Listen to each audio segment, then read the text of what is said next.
Selamat datang dalam permenungan kita di hari Selasa tanggal 9 April pada hari Selasa Paskah kedua. Hari ini juga merupakan hari perayaan saudara-saudara kita orang Islam. Bagi saudara-saudaraku orang Islam, selamat atas kemenangan. Kemenanganmu mengalahkan ego, nafsu.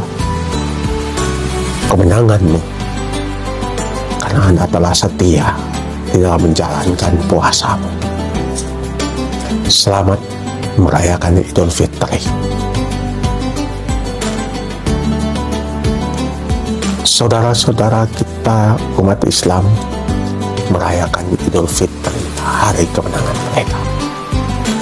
Sebagai umat Katolik, kita pun barusan merayakan kemenangan kita. Setelah 40 hari, ditambah lagi dengan seminggu pekan suci, kita belajar untuk mengalahkan kedagingan kita, untuk membiarkan Roh Allah menuntun hidup kita. Kita melatih diri kita melalui puasa dan tapa, melalui perhatian kita terhadap sesama kita, terutama yang susah dan menderita. Melalui masa puasa kita diingatkan bahwa kita ini cuma debu semata-mata. Makanya Paskah adalah pesta di mana kita mempersembahkan tubuh kita untuk disalibkan bersama dengan Kristus, agar Roh Allah menjadi nyata dalam hidup kita. Dan itu hanya terjadi ketika kita mau membiarkan Roh Allah itu bekerja. Dan Roh Allah itu hanya bekerja dalam diri kita dan melalui diri kita kalau kita pertama-tama menyadari betapa rapuhnya kita.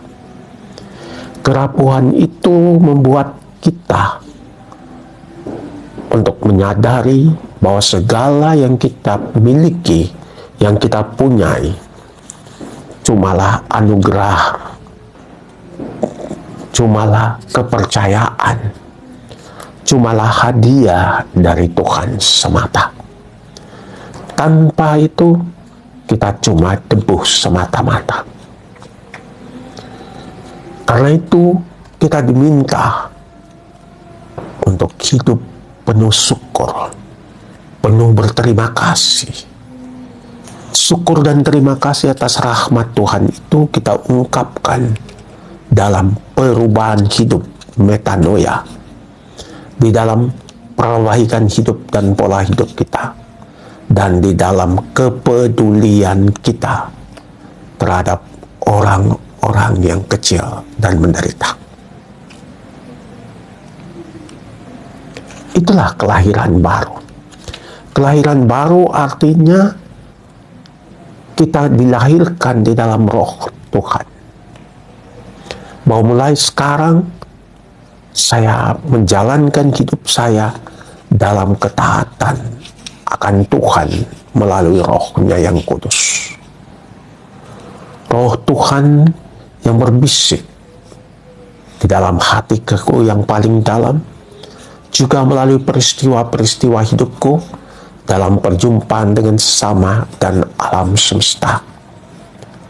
Bahwa Roh Tuhan itu semakin menjadi dan semakin kuat ketika kita mengangkat dan mempersembahkan tubuh kita dan kerapuhan kita kepada Tuhan dan rahmat-Nya.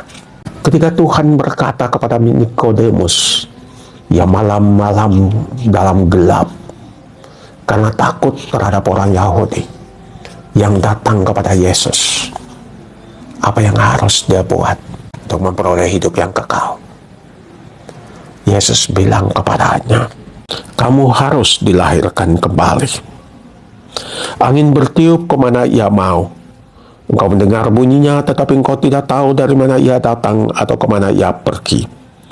Demikian halnya dengan tiap-tiap orang yang lahir dari Roh.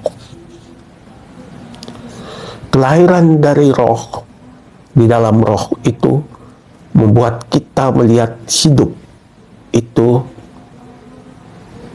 bukan sebagai sesuatu yang statik, tetapi sesuatu yang berkembang.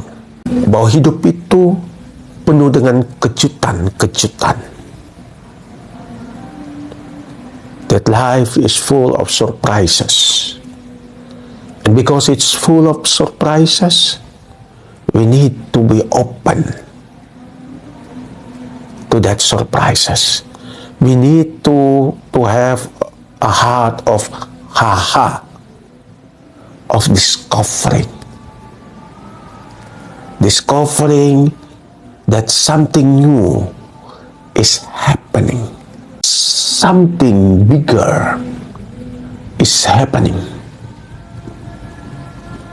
It means I have to learn to let go. And I can learn to let go by first start with letting go my ego. My ego. Dengan membiarkan egoismeku. Menyalipkan egoismeku. Mengorbankan egoismeku. Agar hatiku lebih terbuka untuk mencintai.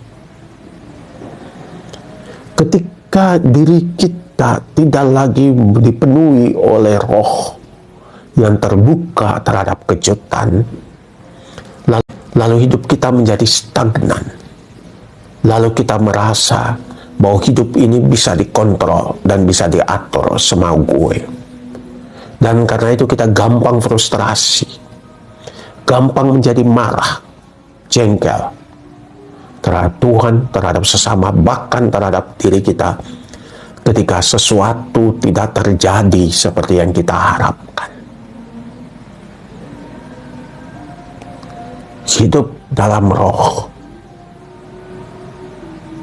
menuntut dari kita keterbukaan hati untuk membiarkan Tuhan menuntun saya kemanapun Dia kehendaki. Makanya Tuhan bilang kepada Petrus, ketika engkau masih muda, engkau bisa pergi kemanapun juga. Tetapi ketika engkau sudah tua, seseorang akan mengikatkan pinggangmu dan membawa engkau ke tempat yang tidak engkau kehendaki. Hidup dalam Roh pada akhirnya memuncak pada penyerahan diri yang total kepada rencana dan kehendak Tuhan.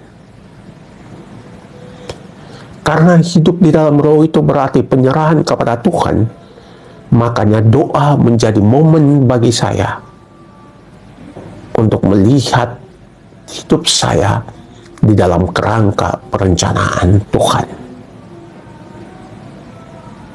Makanya apapun keputusan yang saya ambil di dalam doa dan penyerahan.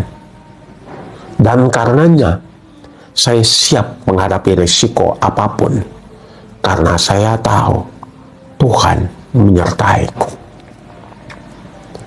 Semoga kita mau belajar berserah kepada Tuhan. Belajar untuk menyalipkan ego kita. Sekali lagi, kepada saudara-saudara saya yang beragama Muslim, selamat merayakan Idul Fitri. Tetap semangat. Mari kita satukan langkah kita. Mari kita bersama-sama mencari kehendak Allah untuk menuntun kita supaya semakin bertumbuh menjadi putra-putri kekasih Allah, menjadi hamba Allah yang setia. Semoga Allah yang Maha Kuasa memberkati kita sekalian, Bapa, Putra, dan Roh Kudus. Amin.